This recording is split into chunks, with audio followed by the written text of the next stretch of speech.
ดี๋ยวจะไปหา เบิ่งนี่เบิ่งนี่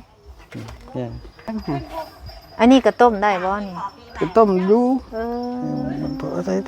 เราบ่ได้มีอีหยังเลยพี่น้องเอ้ย ซื้อแล้วนาน ให้นั่งก็บ่นั่งแล้วไปแล้วสออะไรบัดนี้ฮะ มันยังบ่มี โดยบ้านมื้อนี้นั่นพอดีมีทางผู้ใหญ่เพิ่นให้ข่อยซื้อ พอจังละป้าเท่าค่ะบ่นั่งลง แม่ก็ได้เด้อ โดย แม่น้อยพองวนว่าสิเด้อขอบคุณเพิ่นเป็นอยู่บ่เว้าเป็นบ่ ซื้อได้บ่ลืมเลย ฟังเด้อเดี๋ยวข่อยสิพาเว้าเด้อเว้าตามข่อยเด้อคันเจ้าบ่เคยเด้อ บ่เคยว่า ฟังเด้อขอบบุญขอบคุณเด้อ ขอบคุณเด้อ พ่อน้อยเอ้ยพ่องวนแม่น้อยตามเด้อ ป่าไป ตาเจ้ามันเป็นหยัง โอ้ยแต่ยังน้อยพุ่นแหละ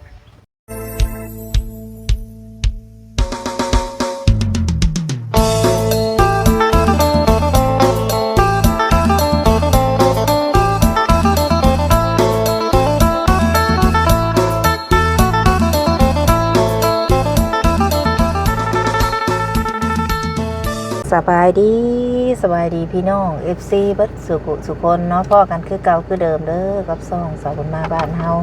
พ่อกันมื้อนี้พี่น้องเอ้ยมาหายายคนหนึงที่ว่าเราเป็นหยังพี่น้องจักสบุญสิเว้าจังไดเนาะที่ว่าเราความจำบ่ค่อยดีนะที่ว่าเราเว้าไปได้เลยเนาะมาครอบครัวนึงที่ว่าเราอยู่กับลูกชาย2คนที่สบุญมาเมื่อก่อนนั้นมีทางอาจารย์เพิ่นพามามื้อนี้เนาะทางผู้ใหญ่เพิ่นก็เลยอยากให้สบุญนี้มาหาเพิ่นแล้วก็มาเป็นสะพานบุญให้ซื้อแนวกินแนวอยู่มาให้เล่าว่าซั่นอีตนเล่าว่าซั่นเนาะแล้วอยู่2คนกับลูกชายพี่น้องเอ้ยครอบครัวของเราน่ะเบิดบ้านนี่ก็ถือว่าเราลำบากกว่าหมู่ว่าซั่นทางอาจารย์เพิ่นว่าเนาะก็บ่มีข้าวบ่มีน้ำแหละพี่น้องข้าวขาดแรงแกงขาดหม้ออยู่กับแม่ลูกชายก็ไปใส่บ่ได้เพราะว่าต้องเบิ่งแย่งแม่เพราะว่าทางแม่นี่สติบ่ค่อยดีคันได้ไปแล้วก็ไปเรื่อยๆประมาณนี้นะพี่น้องอยู่กับแม่2คนหาเงินหาค้ำก็บ่ได้เพราะว่าคันไปแล้วก็ต้องปะแม่กลางค่ำกลางคืนตามที่เราเว้าอันไหนเนาะทุกคนมีไผจำได้แน่พี่น้องเอ้ยมื้อนี้ก็มาเป็นสะพานบุญให้ทางผู้ใหญ่เพิ่นเนาะซื้อข้าวสารแน่พี่น้องก็มีมาม่าปลากระป๋องนั่นแหละจังได๋ก็ขอบคุณไปทางเอื้อยน้อยไอ้งัวเนาะที่ให้เป็นสะพานบุญให้ก็ขอบคุณหลายๆเด้อเอื้อยเด้อขอให้เอื้อยอยู่ดีมีแรงสุขภาพเข้มแข็งความเจ็บอย่าสู้ได้ความไข้อย่าสู้มีคิดสิ่งใดก็ขอให้สมความมุ่งมั่นปรารถนาสุขสิ่งทุกอย่างเหตุเวียกการงานอะไรก็ขอให้ราบรื่นในหน้าที่การงานขอให้เอื้อยทำไปแล้วก็ขอให้สุขกายสบายใจมีแต่ความสุขความเจริญเนาะขอบคุณ FC ทุกคนที่เข้ามาติดตามแล้วก็คอยให้กำลังใจเด้อแล้วก็เบิ่งคลิปให้บ่ข้ามโฆษณาโอ้ยพี่น้องเอ้ยมาฮอดพี่แหละมื้อนี้ก็ได้ว่าสิหยุดก็บ่ได้หยุดพี่น้องเอ้ยเพราะว่ารถมีปัญหาก็เลยบ่ได้หยุดก็เลยเอารถไปเช็คก็เลยมาพี่เลยมื้อนี้นี่แหละเฮือนเรานะพี่น้องเนาะมาบ่มีกินบ่มีอยู่พี่น้องอยู่เบิ่งแย่งแม่เพื่อนซาดเพื่อนก็อยู่นี่แหละพี่น้องบ้านน้องขุ่นอันนี้เป็นบ้านน้องขุ่นมันลูกซ้ายแล้วลงมาเลยพี่น้องเลยบ่ให้แล้วลงมาก็ย่าดอกบ่ให้แล้วลงมาก็ย่าบ่เป็นหยังให้แล้วอยู่หันแล้วเราต้องแบบย่าแม่กับว่าแม่นะพี่น้องเลยแบบว่าบ่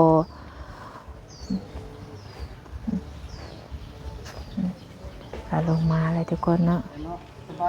โดยสบายดีเป็นจังได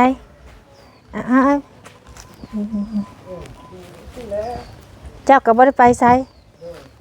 ยามเราอยู่นี่บ่อันนี้ทุกคนหันกล้องเข้าใส่นี่พ่อได้อ้อมยังได้เนาะเผาเราสิบ่แต่ละมื้อก็ได้นั่นแหละ เรียนแล้วไปเอาขึ้นมานั่งพี่ก็ได้ขึ้นมานั่งเทิงนี่นั่งเย็นจะเป็นฮะกับเราและ2คนเดี๋ยวเราหลับไปคือก่อยว่าเดี๋ยวคนเด้อคนอย่างเงี้ยเด้อมันหลักไปต้องอยู่น้ำเล่าตลอดโดยอยู่น้ำเล่าตลอดไปกับไปเล็กๆน้อยๆกับให้พวกมึงให้เล็กๆน้อยๆกับมาเลย พามายันเพิ่นไปตัวที่เพิ่นไปลงบางทีข่อยก็ไปนำเอากับตามมันคอยบ่ทันทวงบ่ทันเด้ข่อยสมมุติว่าข่อยไปหันไปนี่ใกล้ๆไปสิเราไปร้อยไปหลักไปสิ จักเราซื้อในใดบุลืมเลยข่อยก็ได้ซื้อในใดเจ้า ข่อยบ่ซื้ออองเจ้า ซื้อออง โดย เราก็เบิ่งแม่เราผู้อยู่ผลบ่ให้เราลงมาเพราะว่าคันลงมาแล้วก็เว้าไปเรื่อยๆของเรา เราเว้าไปตัวที่ตัวแดนนี่แหละเว้ายันคนเดินใกล้นี่เขาปิดใจเขาแหละยันเพิ่นรำคาญเฮา คันว่าให้เราอยู่สิเราบ่เว้าบ่ เราก็บ่เว้าเราบ่เว้าแล้วบางทีเฮาก็เราเว้าเฮาก็บอกเพิ่นเราก็บ่เว้าแกงที่แล้วก็เราก็เข้าใจ บ่ให้เว้าติ เว้ายันเพิ่นชังนั่นล่ะ เฮาบอกแม่นี่ซั่นซะ แม่น กินข้าวกินน้ำกับหยังมื้อนี้ กินข้าวกับมันซุปหน่อไม้ย่าเพิ่นเอาขึ้นมาแล้วก็ โอ้ เนี่ยไม้กับเขาเพิ่นเอาขึ้นมาเขาปั้นนั่นแหละเขาทุ่งยางเพิ่นเอาขึ้นมาข้าวบาทเพิ่นนั่นแหละ โอ้ กินข้าวบาทเพิ่นนั่นแหละเพิ่น ข้าวหนึ่งบ่เคยหนึ่งยังเทื่อบ่ โดยบ่เคยหนึ่ง มีอยู่บ่หวดมวยก็ได้ บ่มีเด้หวดก็บ่มี บ่มี โดย บ่มีหวดบ่มีมวยเลย แต่บ่หนึ่งเด้ โอ้มื้อหนึ่งน่ะมีอยู่ มีอยู่โดยมันเพิ่นเล่าและเฮ็ดใหม่เราคนมักเฮ็ด โอ้เราเฮ็ดใหม่ โดย จะให้ แต่ แล้วนะ ก็เลยก็เลยบ่แล้วขอบ่ได้ให้เราเพิ่นหนึ่งแล้วไปสิคือว่าเฮาไปใกล้ๆจี้สิไปนั่งว่อนหมู่กูมาเราผัดดังพื้นดังไฟบางทีจนบ่ให้กับไฟเราเนี่ยเฮ็ดยันเราจุดเรียนยันเราเป็นไปตัวที่ไปได้บ่ให้ได้เฮ็ดก็หัวเข้าก็หวดก็เลยบ่ได้ซื้อเลยบ่มีเงินเด้เลยยาซะ มีเงินซื้อ เป็นโดยสิยากับอีกอย่างมันก็เพิ่นก็ว่าเพิ่นสิขึ้นมาให้อยู่พุ่นน่ะนะจักบ่นึงก็ยายได้บ่ออกพุ่นน่ะ พากันกินข้าวมื้อนึงจักคาบอันนี้2ในลูก 3เด้บางทีก็ต้นโดยอิงตามสภาพนั่นแห ถ้า ละ เพิ่นให้ก็ได้กินแบบนี้บ่ โดยเป็นกินเพิ่นก็ให้เพิ่นบ่ให้ก็ขอแถวเฮือนไก่เฮือนเคียงอะไรคือเฮือนเพิ่นนี่แหละก็ขอเข้าปั้นน้ำเพิ่นก็ แต่กระเพาะเจ้านี่ก็มีอยู่บ่เป็นหมอเป็นหยังเป็นต้มหมอต้มเอาหยังสิ บ่มีปานใดเลยบ่มีเลยมันก็คือไปสินี่หาหมอก็เห็นเด้หอยให้คือเห็นคือตาเห็นนั่นแหละ โอ้บ่ได้มีฮอดหมอ โด เป็นหยัง ย สิอยู่นี่ หมอแหละมันหัว บ่มีหมอแกงเลยบ่ หมอกระถอกกระทะอันนั้นใส่ได้อยู่บ่ซะอันน่ะ อันนั้นแหละเพราะฉะนั้นแหละ เดี๋ยวมี บ่มีเลยน่ะ โดยทำนั่นเลยคือตาเห็นนี่แหละมันอันนั้นก็ง่วงมันออกไปได้อันนั้นก็ได้มันจะหักแล้วมัน แต่ว่าคันว่ามีหมอมีหยังก็เฮ็ดกินเฮ็ดอยู่ได้อยู่บ่เจ้าก็ได้ ก็ได้อยู่ดอกค่ะมีแต่ว่ามันก็เว้าเรื่องผู้ที่ไปหานี่แหละมันยากนำตัวไปหาไป หักหมอแหกก็บ่มีคันคือมีก็ต้มหยังก็ได้เนาะ แม่น อันนี้บ่มีหยังเลย โดยมีหยัง แต่กระเจ้ายังไม่น้อย เออ กระเจ้าเสียมันมาไหลหนุกแก้วน กเจ้าบ่ แม่น แบบว่าบ่มีหยังเลยเนาะครอบครัวเพิ่น โอ้สิตกเพื่อนนี่เลยเนาะโอ้ย ไปบอกแล้วนี่เจ้าค่ะ บอกแล้วก็บ่ได้ อื ยิน ม บ่ได้ยินแหละ แบบหมอ บ่ได้ หมอแหกแต่กระเพาะเพิ่นก็บ่มีแนวหนึง เก่ามีหยังหั่นละของเก่าของหยังบ่มีจักยังเฮ้ยดูอีใส่น้องเลยอีหยังมักนี่บ่ข่อยกินบ่ได้ จะกินได้บ่มังมีจะกินบ่ กินอยู่ดอกยาย ชมเขาได้จับ กินกับ ขาย เขายายกินกับเขายายกินมากล้วยเพิ่นย่าเพิ่นให้เพิ่นก็กินกับเขามากิน เคยสิ เอาแม่อ่อง กินบ่อันนี้กินบ่ถามแล้วดูกินบ่ ยินเด้อบ่ขอกัน เรียกว่าจะไกลโลก อ่านเถอะ เนี่ยของมันเลยค่ะ โอ้เพิ่นให้เจ้าเอาโล นี่ ด เจ้า เลย ไว้กินกันแล้วเด้อ เลย คงเดียว เจ้าได้สาธุ บ่ เจ้าได้ กินรอดกินรอด ทำอะไรหนุก ขอบใจไงขอบใจ เดี๋ยวกินเจ้ากินกับข้าว ใครจะมาคัน ไผสิเอาไม้ค้อนให้กิน เอา ชอบห ที่ นาวบ้างกัน เข้า แล้ว ไป เอา ทาง ไป ที่ ที่ แล้ว ได้ไว้ชาแล้วเราเอา ทางกว่าทางเขาเบา หา อืม ใจ แต่แรกๆก็เจ้าก็จมอยู่จมหายแล้วแล้วก็เจ้าอะไรก็เจ้า เดี๋ ก็ ยวนี้ จะเเบอร์แล้วก็เจ้าจักว่าอโลแล้วก็เลยยาแล้วเราเป็นแบบนี้เลย บอก ก็จะเอา อ ถุ อก ง เพิ่น ใส่ เป็นอยู่พุ่นกันก็ได้ไป ฮะ บอกแล้วนี่ไปอยู่พุ่นอุกใจแล้วแม่เป็นจังซี่เนาะ โดยแม่แหละใจ เราบ่เฮ็ดนะเด้แต่เราบ่มีหมอแหกเตกกระโพะเลยพี่น้องเอ้ยมื้อหนึงน่ะมี มีอยู่อันนึงนั่นตัวเก่าแล้วก็ตัวซื้อเคยใช้แล้วจังให้ก็อยู่หน้ากิจไฟ ปลาเด็กแป้งนัวก็บ่ได้มีบ่ โดยแม่แหละต้องบ่ได้เฮ็ดกินหยัง มันขาดอะไรมันก็ขาดไปเพิ่ทุกอย่างเนาะ แม่ แต่ข้าวตะกี้ก็บ่มีมาเลยบ่หมอนี่บ่มีจักปีแล้วหรือว่าจังได๋ นี่ก็ขาดแล้วมันแต่เฮิงเลยเนาะแต่พูดแต่นั่นก็เสียชุนเสียไปนั่นแหละงานมันก็แตกไปนำเลยเนาะผู้ทะลุผู้ฝ่ายไปนำเลยก็บ่ใช้การบ่ได้ก็ทิ่มไปแล้ว มันลายฟ้าลายปี โล ว่าซั่น แม ซะ นแมนแมนแหละคือ ไปย่างไปเบิ่งหมอกระทะร้าน คือกระทะเจ้า ไปย่างมาเบิ่งพี่เจ้าน่ะย่างมาพี่มาน้ำข่อย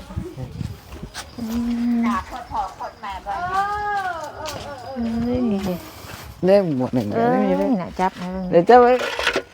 เอ้ย หา เบิ่งนี่เบิ่งนี่ เนี่ย อันนี้เจ้าเฮ็ดกินยังซะอัน ไม่ครัวอันอุ่น โอ้เวลาเพิ่นเอาให้ โดยแม่นแล้ว อันนี้ได้ เวลา ซะ เพิ่น เบิ่ง ให้ ลูก อุ่น อัน กิ นี้ นอันนั้นก็คือกันนั่นแหละพูดประแดกไปอย่างแถบ ปดเบิ่งลูกปดเบิ่งลูกมียังอยู่นี่ ที่มียัง อันนี้ก็ต้มได้บ่นี่ คือต้มอยู่ เออ เพราะใส่แต่ เราบ่ได้มีอีหยังเลยพี่น้องเอ้ยแต่ว่าเป็นฟืนยังว่าเฮาหาได้ โดยเนี่ยนะ หม้อหนึ่งเราอืม มื้อหนึงมีอยู่ แต่ว่าเวลาเพิ่นเอาแนวกินให้แล้วเจ้าอุ่นเมียน โดยแม่แลทุกวันคำมาว่าสิสมมุตินั่นก็เฮาก็อุ่นกินเนี่ยพอได้อุ่นเอาอันนั้นอุ่นยำมันบูดเด้ยำมันบูดมันเน่ายันเฮากินบ่ได้เนาะมันบูดเฮาก็อุ่นเอาหม้อกระทะนี่แหละอุ่นเนาะได้หม้อ อันเขาเจ้าจะให้ข่อยเด้อ โดยบ่ให้ มา นะ ปีแล้วข่อยสิทา นี่แม่ โอ้ยเพิ่นแล้วเบิ่ง ไป เอา ไปเล่าแล้ว นั่งพี่จังหน่อยเนาะ เที่ยวมากันนะ เดี๋ยวเขี่ยวหมากกับปานนั่นอันค่อยขออนุญาตถามเด้อ ป่าไป ตาเจ้ามันเป็นหยัง โอ้ยแต่ยังน้อยพุ่นแหละ แบบค่อยตอกตะปูพงชัย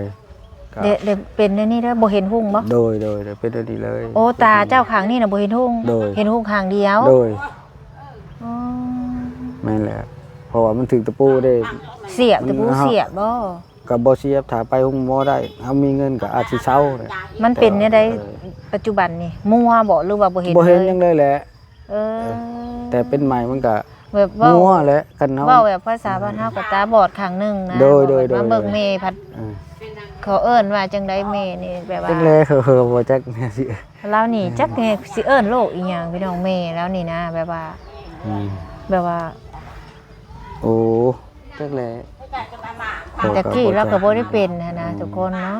แบบเสียจิตไปเลยประมาณ แต่ นี้ อย่างคน พัดผู้โลกพัดตาบอด อย่างคน มีตาข้างเดียวพัดเบิ่งเม โดย พัดเป็นโรค จ่าที่พอจ่าที่แม่ นั่นสิได้เว้าไปได้เลย แม่นให้แน่ บวกสิขึ้นเฮือน เราอยากมาให้แล้ว เจ้าก็นอนทั้งเฮือนนำกันนี่บ่ โดย ต้องยามเราสิบ่แต่ละ แม่ มื้อ และน้องน้ำเบิ่งเพิ่นนั่นแหละไปก็คือเขาว่าแล้วบ่เกิน10นาที5นาที20นาทีสิเป็นเฮิงบ่ปาดปากกับปากก็เพิ่นไว้จังนั้นปากเด้อใจเป็นนึงแล้วซ่อมนึงไปใกล้ๆแถวน้ำนี่แหละ โดย เอาหันเอานี่ไปอยู่บ่แม่นว่าดอกสิบ่ไปอีหลีนะ เราเดินแล้วสะอาดได้เราทำความสะอาดคือมื้อเนาะ อืม ปัดใบไม้ใบม่วง แม่นเลย ตื่นมาเลยเฮ็ดบ่เจ้าก็ได้ โดยดูดไปน้ำใครก็อยู่ซื่อๆนี่แหละ อยู่ก็บ่ได้เฮ็ดอีหยัง โดยนี่แหละ แต่ละมื้อก็กินน้ำบ้านน้ำเมือง แม่น หมอแหกเป็นหยังก็บ่มีพี่น้องเอ้ย อืม อืม แม่นบ่จักแถวที่ว่า ก็เคยท้ออยู่ว่าเจ้าก็ ก็เคยอยู่แต่มันก็จำเป็นแหละ ต้องสู้แหล้วเนาะ จำเป็นแหละ จักสิหาหยังมาสู้ มัน แม่ บ่ กิน มี แต่ละมื้อ แม่นแหละมันก็จำเป็นแหละทิ่มกับทิ่มเพิ่นบ่ได้เด้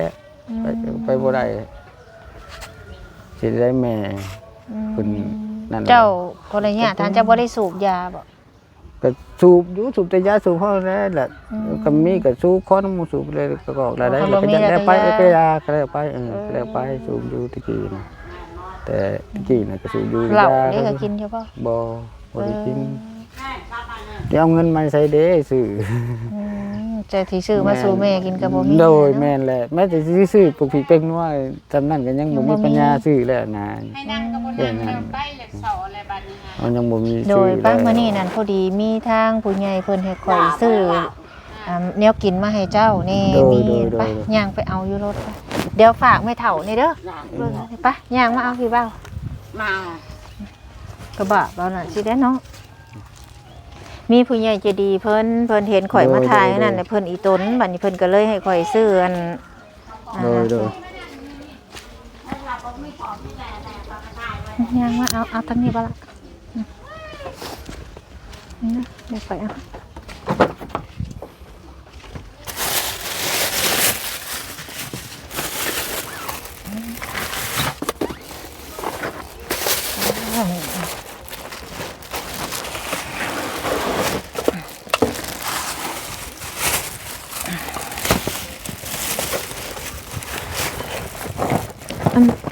เบิ่ง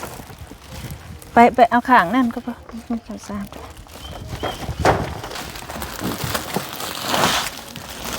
เอาได้บ่ อันไหม แตกเอา โดย ไปปรุงขึ้นก่อนยังไงนี่กิน มันเขาเอามาคนมาแต่จะไปกัน ไปมาเตียงพี่ก่อนเบ้ามาเตียงพี่ก่อน โดย พอจังหวะป้าเท่ากับนั่งลง เตียง คนพอด่าคนมา เอาปรุงลงมาเอานั่ง นี่คือกันนะเพิ่นเอามาให้เอาเสลุด ด่าที่พ่อที่แม่บ่ยัง เป็นอีหยังคือไปซี่อะไรเพิ่นมาให้จะมีผัวมานานเห็น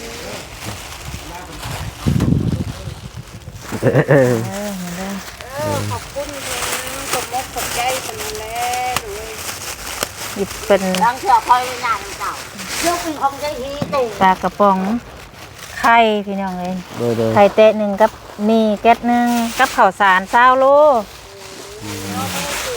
อันนี้เพิ่นก็ซื้อข้าวสารมา20โลพี่น้องเอ้ยกับอันมีไข่เนาะอันนี้ก็ข่อยสิบอกเด้อเพิ่นเป็นผู้ใหญ่ใจดีจากประเทศออสเตรเลียเพิ่นซื้อเอ้ยน้อยไอ้งวนหรือว่าเจ้าเอิ้นแม่ก็ได้เด้อ โดย แม่น้อยพองวนว่าสิเด้อขอบคุณเพิ่นเป็นอยู่บ่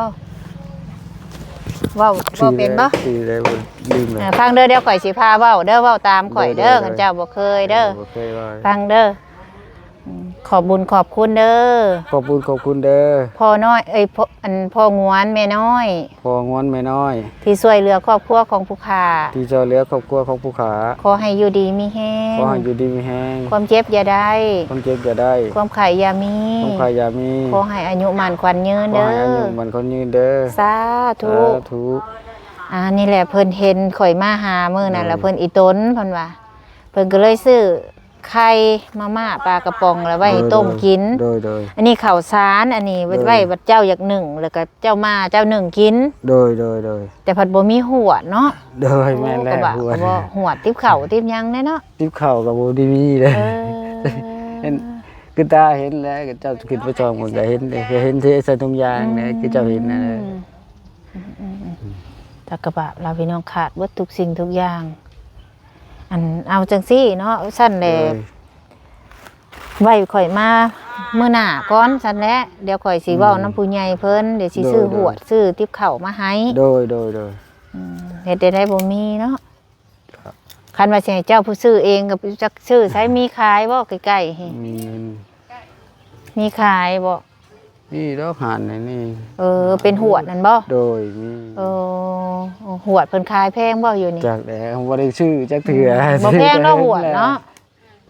ชื่อแต่บ่ได้ชื่อจักเถื่อบ่ได้หนึ่งข้าวเด้ เอาเงินให้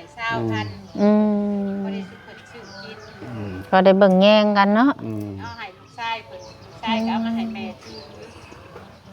อืม เสื้อผ้าแล้วก็บ่มีนุ่งเลยบ่แม่เฒ่า มีอยู่ผู้นั้นปอดผู้นี้ปอดก็คือจังซี่เลย เราบ่อยากนุ่งเราบ่อยากนุ่งเนาะ แม่น เฒ่าคือว่านั่นแหละก็นุ่งไปสั้น ๆ เลย เฒ่า แล้วก็ว่าไปค่ะโอ้จักสิว่าจังเพิ่นมีขายอยู่ติ มีใครจะบ่ยาย อันใด หวดอ่ะ มีในร้านค้า มีเนาะอยู่ร้านค้าสักข่อยสิให้เงินเจ้าไปซื้อเอาเด้อซันเด้อ โดย เอาให้เจ้าไปซื้อหวดติ๊บข้าวได้มีอยู่บ่ บ่มีที่เขาบ่มีที่เขา สั้นแล้วจังซี่ซะเดี๋ยวมื้อหน้าข่อยซื้อติ๊บข้าวกับหวดมาให้เนาะ อืม เอาแบบนี้ก็ได้เนาะมื้อนี้บ่หนึ่งก็บ่เอามื้อนี้ซื้อไปซื้อหวดเด้อซะเด้อเอาข่อยให้50,000เด้อ โดย โดยให้เจ้าไปซื้อหวด มีหยังที่ว่าเป็นคันว่ามันพอเป็นนัวก็ซื้อเป็นนัวนะมื้อเจ้าอีกนั่นก็ได้ โดย ตัวใดมันขาดในครัวเจ้าหั่นแน่ยันว่าเจ้าอยากมาทอดไข่ต้มมีเจ้า เดี๋ยวมื้อหน้าคันว่าผู้ใหญ่เพิ่นนั่นละค่อยคันว่าเพิ่นนั่นละค่อยจังสิซื้อให้เจ้าเด้อ โดย อันนี้คันข่อยได้มาแล้วข่อยสิซื้อมาให้ติ๊บข้าวพอได้เจ้ายัดข้าว โดย มันก็เจ้าหนูตา จักสิว่าจังไดพี่น้องทุกข์มันแบบบ่มีเงินบ่มีหยังเลยหั่นน่ะเนาะ แม่นเลย มันขาดเกินทุกอย่าง โดย ผัดแห้งตาก็บ่เห็นหุ่งข้างหนึงเราก็ได้เนาะ แม่น จักแน่ไปไทยไปไทยรอ ช่วยได้หรือเปล่าเป็นผู้เดียวแล้วเนาะ ไปงาน นี่แหละ กับ ญาติ เจ้าก็โตผู้เดียวบ่มีเอ้ยมีน้องเลยเนาะ บ่มีเลยมีน้องชายกับน้องชาย แบบพี่น้องของพ่อของแม่นี่บ่มีบ่ มีเลยจนเสียไปเบิ่นแหละ ว่าเด้อ บ่มี แบบพี่น้องแม่พี่น้องพ่อยังแบบสินะ บ่มีได้ ว่าบ่มี บ่มี บ้านเกิดแท้ๆอยู่นี่บ่ ไทย อยู่บ้านนี่แหละเกิดคอยเกิดที่นี่ แต่ข้าวตะกี้แต่ พู ข้าว ด คนตาไม้กับเจ้าคนบ้าน บ่มี ไทยแล้วก็เจ้ามาอยู่ อื นี่แต่อันนี้ มอืมอืมอืมอืม บ่นะ อืม บ่ได้คือบ้านผู้ชมนะ บ้านไผหน้าเตยนี่บ่ บ่บ้านไทยเขาชื่อว่าแล้วบ้านเกิดใช่แต่เจ้าอยู่ในนี้ อืมก็เลยบ่เห็นญาติพี่น้อง โดย อยู่นำบ้านนำเมืองแบบนี้ โดยบ่จักเลยแบบพี่น้องเป็นไผผู้ใดบ่จักเลย เกิดมาก็เฮ็ดอยู่แบบนี้ โดย เกิดมาได้อยู่นี่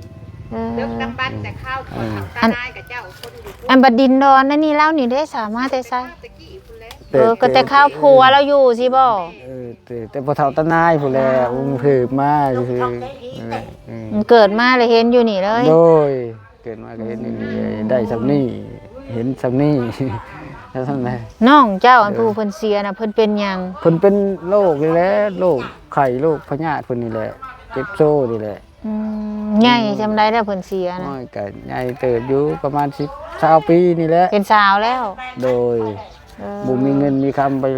ห้องหมอนี่แหละ เออ ก็พอแต่ซักคือจักยากินยาพอแต่อะไรก็ จะได้รักษาบ่ได้ โดยนี่แหละเดียวกับตาข่อยแหละกันข่อยไปห้องหมอก็อาจสิเศร้าคือบ่เป็น เกิดพี่แล้วบ่จักสิสังสรรค์นะ โดยตาเราเด็กตะปูเราตะกี้นะเราว่าก็เลยบ่นั่นเพิ่นเนาะ โดยแต่แล้วมันก็บ่เป็นแบบนี้แหละ คือที่เจ้าถือตะปูเนี่ยตอกโดยเวอร์ตะปูถือตอกตะปูเด้มันก็บ่ได้บาดใหญ่ดอกมันเป็นถือหิมมันนี่นะหิมนี่ตึงมันกระเด็นขึ้นมาใส่ อันแล้วว่าก็เลยถามว่าเป็นหยังเราก็เลยว่า ผู้อยู่ใกล้คนยังบ่ได้ทา บ่ มันกระเด็นขึ้นมาใส่ถือหิมนะนี่ก็มึนเด้อมึนตาเห็นอยู่เห็นมัวๆหากก็เจ็บมึนตาก็เห็น แต่ มัว เจ้ายังน้อยพุ่นแล้วเนาะ จักปีตอนมันเสียม ประมาณ12ปี เออตอนนี้เราก็37บ่30 โดยแม่นแล้ว คันคือมีเงินมีคำตะกี้ก็สิเซาเราอ่ะ แต่ที่เช้า อันนี้ก็เลยว่า นี่ครับไปห้องหมอแล้วเนาะบ่มีเงินปิ่นปัวว่าง่าย เลยเฮ็ดเป็นตาเบาะตาโลเลยเนาะ จำเป็นเลยโดย โอ้ยสิแหละเพิ่นว่าทุกข์เท่าใดแฮงซ้ำคือเพิ่นเว้าเลยเนาะ เจ็บเลยแหละนอนกองกุ่นกองกอยแล้วกลางคืนโอ้ยมันปวด แต่ทุกคนมาอยู่ในนี่ก็ ปวดขโมงตา เป็นดินพอดินแม่บ่ เออ ว้าว โดยมีแต่ให้เจ้าไปซื้อหวดเด้อมาหนึ่ง โดย เด้อ โดย มาพอดีแนวใส่น้ำใส่ในก็อยู่นี่ได้น้ำบ่ โดยแม่นเลยอันนี้ ใส่น้ำก็อยู่นี่ โดยใส่น้ำในนี้ใส่ น้ำนี่ต่อน้ำเพิ่นนั่นแหละ อาบน้ำก็อยู่นี้เนาะ โดย บัดห้องน้ำห้องในได้ซะ บ่มีเลย ไปใช้อยู่ไส ไว้คุดคุ้มไปเลย เอบ างที อ คุ้มอยู่ใจ น้ำแคมหัวแคมเพื่อน โด น้ำ ย นี่ โดย โอ้ ที่ผู้ไปขอเขาของเขาขึ้น อ๋อ มีแต่เงินยายนี่เงินยายเขายากบ่เขาไปพวกเขาคุณได้ อืม มันเขายากแล้วตนานเงินกี่ค่าเลยยันมันไปบ่ทัน อืม แล้วได้แค่แต่ว่าปึกไฟโหลดอะไรเพื่อจะขายประตูพอดีก็เลยกายขอเขาเพิ่น โดย และผมมันไปสะดวก เอาซั่นจังได๋ก็สู้ๆไปหั่นนี่เด้อเฮ็ดจังได๋ นายน่ะ คันว่าข่อยได้มามื้อหน้าจังใดแล้วก็จังว่ากันใหม่พี่น้องเอ้ยเนาะทางสบุญกาในนามเป็นสะพานบุญให้ผู้ใหญ่ใจบุญก็ขอขอบคุณขอบคุณหลายๆเด้อเนาะที่เบิ่งแยงเพิ่นแล้วก็ให้เป็นสะพานบุญให้ โดย ขอให้อยู่ดีมีแรงสุขภาพเข้มแข็งความเจ็บอย่าสุดได้ความไข้อย่าสุมีคิดสิ่งใดก็ขอให้สมความมุ่งมั่นปรารถนาทุกสิ่งทุกอย่างเฮ็ดเวียกการงานอะไรก็ขอให้ราบรื่นในหน้าที่การงานเด้อเอ้ยเด้อเนาะขอให้สุขกายสบายใจมีแต่ความสุขความเจริญให้มาสำใดกลับคืนไปหา100เท่าพันเท่าทานมื้อเช้าไหลเข้ามื้อแลงเด้อเอ้ยเด้อเนาะสาธุให้บุญคำนำสู่มื้อหน้าพี่น้องเอ้ยสบุญก็สิแวะมาเยี่ยมยามเพิ่นใหม่มื้อนี้ก็สิขอตัวลาพระจะไปก่อนพบกันในมื้อหน้ามื้อนี้สำบายดีเด้อ